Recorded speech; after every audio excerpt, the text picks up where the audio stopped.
Yeah, we're doing house parties. The veil was lifted on 400 of these 20-somethings who just never have crowd surfed before. Yeah. And wanted to bring 40s and hold them in the air. Yeah, we're doing house parties. To my begrudging surprise, the All-American Rejects are doing some of the coolest stuff in punk rock in the year 2025, and it's my obligation, nay, it's my immense pleasure to tell you all about it. What they're doing goes against everything I thought I knew about DIY, and in the process, they're reinventing themselves in a way that revitalizes and refreshes them completely. And they're doing it all without the evil ticket mongers of Ticketmaster and Live Nation propping them up. In fact, they're doing everything to protest that entity. Blue-eyed early 2000 one-hit wonder boys aren't normally the ones to make these kind of moves, but 26 years after starting their little band, the All-American Rejects are the one to do it. I'm not gonna lie, pretty stoked. Yeah, we're doing house parties.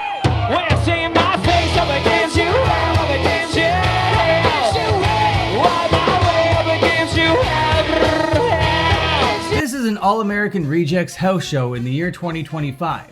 What started off as a way to blow off steam after playing to a room full of suits morphed into a whole grassroots house party movement to protest the predatory system concert going has turned into.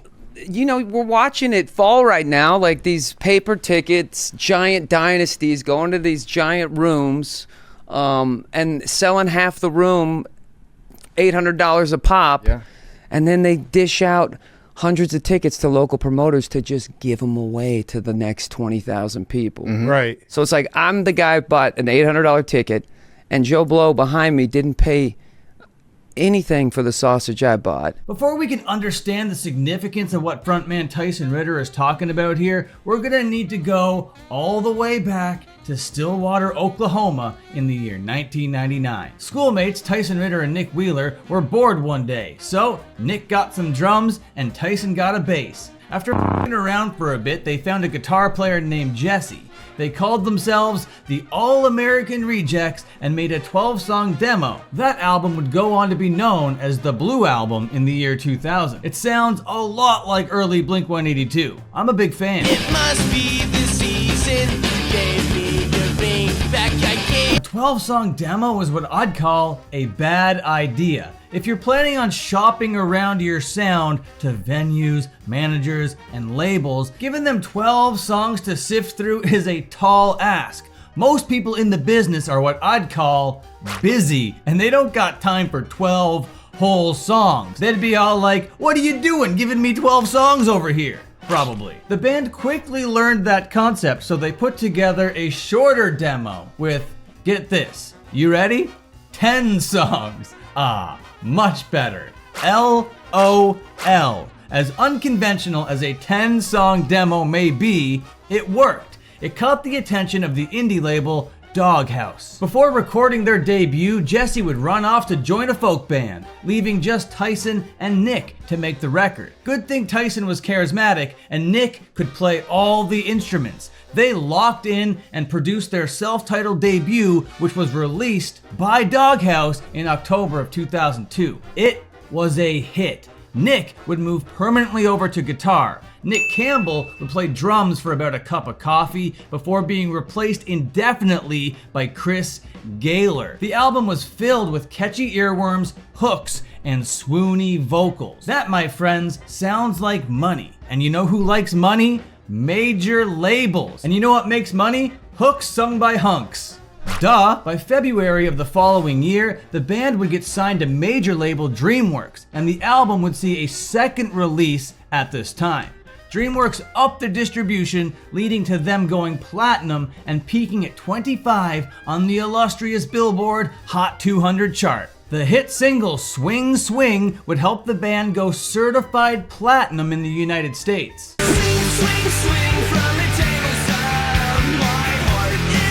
In 2003, CKY picked the All-American Rejects to tour with them. As Tyson tells the story to some podcast guy somewhere, he says that one night, this dude named Chad, who played in CKY and kinda idolized GG Allin, jumped up on the Rejects merch booth and told the fans not to buy this band's merch. And that stung because the band kinda needed money for gas to fill their van. It was still very early doors in their career. So, as revenge, the All-American Rejects drink all of CKY's beer. For that, apparently, they get kicked off the tour, or whatever.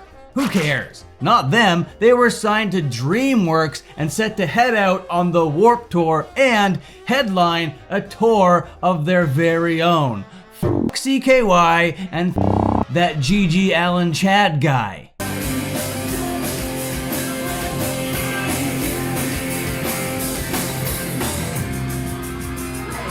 2005, Move Along comes out on DreamWorks subsidiary Interscope. It hit 6 on Billboard and goes 3 times platinum. Their more radio rock friendly sound is getting them into bigger markets. Mike Kennedy joins on guitar and we finally have their official full lineup 6 years after forming.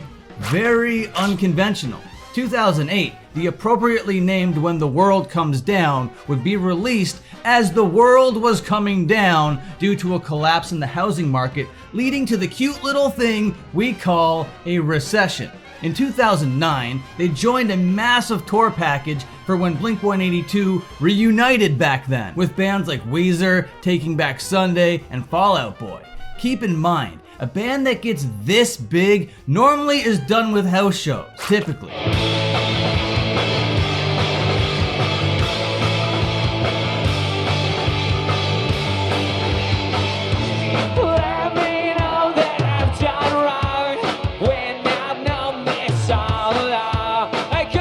After that album cycle, Tyson told Variance magazine that it was time for him to go fishing for hooks. What followed was a 12-year fishing trip, otherwise known as the unofficial hiatus. During this time, the dudes would do other things, obviously. In 2017, they casually dropped a 2-song EP. In 2018, Tyson announced that they were no longer signed to Interscope. Oh yeah, DreamWorks has long since folded by then. A lot of backstage, behind the scenes, inside baseball type record label stuff went on in this time. Who cares? Anyway, Tyson said he wants to release new music and, I quote, without all the politics that come into signing with a major label. He was all like, having a label pay stations to play your stuff is not what the music is all about, or whatever. This is not typically the mindset of a band that has already made it. We'd love to see it. In 2019, they dropped their Send Her to Heaven EP on Epitaph,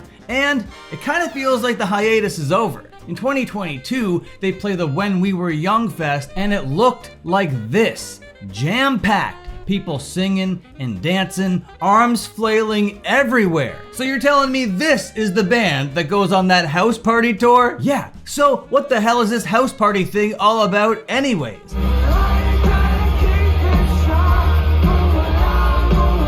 Now, with all that historical context, we're finally in a place where we can adequately see the impact of what the band is doing in the year 2025. Keep in mind that last festival set I showed you while you're watching the very same band in this next clip here.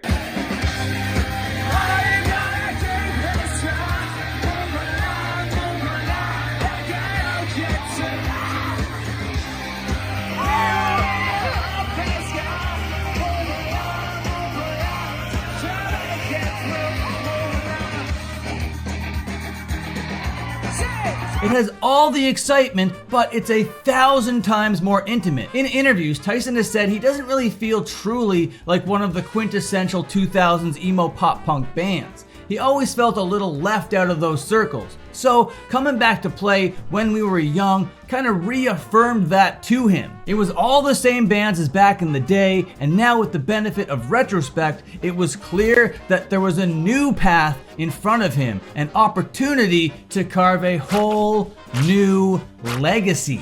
with Ticketmaster and Live Nation controlling a monopoly of ticket sales and scalpers going more crazy than ever before, the pieces were in place for Tyson and the gang to do something truly revolutionary. Yeah, we're doing house parties. Like, this was an idea born in, like, we played USC in Los Angeles because we did a show the night before for a bunch of suits, and it was like a big limp. Man, it was awful, man. It was so whack. And so we just took a flyer out on a local college radio station. We're like, hey, you got a house we can play at? And they're like, we scared up somebody that's brave enough to do it. So after one spontaneous backyard show, they got an idea. They put out a post on their social media asking people to send in applications for the band to use their backyards for one of these shows. With limited notice and no advertising, the band would show up to one of these places through word of mouth alone. These DIY shows would pop the off. Here's Tyson recounting a bowling alley show that they just played. Because that's funny, we did a bowling alley the other night because we got rained out at the house, thank God. It was going to be a fucking disaster. And so, like, 5,000 people wrapped around the block. And we made the call. We're like, we can only get 500 people. And the bowling alley guy's like, I'm going to get shut down. So we're like, let's just kick them out right after we play and do a second set. And we did, man. We got like another crowd That's so in. cool. That's Awesome. It's feral, man. The buzz is real. The excitement is organic and the people want to be a part of it. There is a genuine sense of community being fostered. And in the process, the All-American Rejects get to enjoy this reinvigorated and renewed interest in what the band is doing. 26 years into their run, they feel fresh and fun and not just like a nostalgia cash grab. They are standing up against the corporate ticket systems in a way I don't see anyone at their level doing. They are proving you can be a cool band. All you gotta do is choose to be a cool band. Take that as a lesson, bands. Your whackness is your own choice. I never thought I'd see the day where I say this, but why can't you be more like the All-American Rejects, other bands? Thank you, All-American Rejects, for breathing fresh air into the stale era, and thank you everybody else for watching this video. Goodbye, see you later, and have a good one. Yeah, we're doing house parties. I'm Mr. King Dice. I'm the gamest in the land. I never play nice. I'm the devil's right-hand man.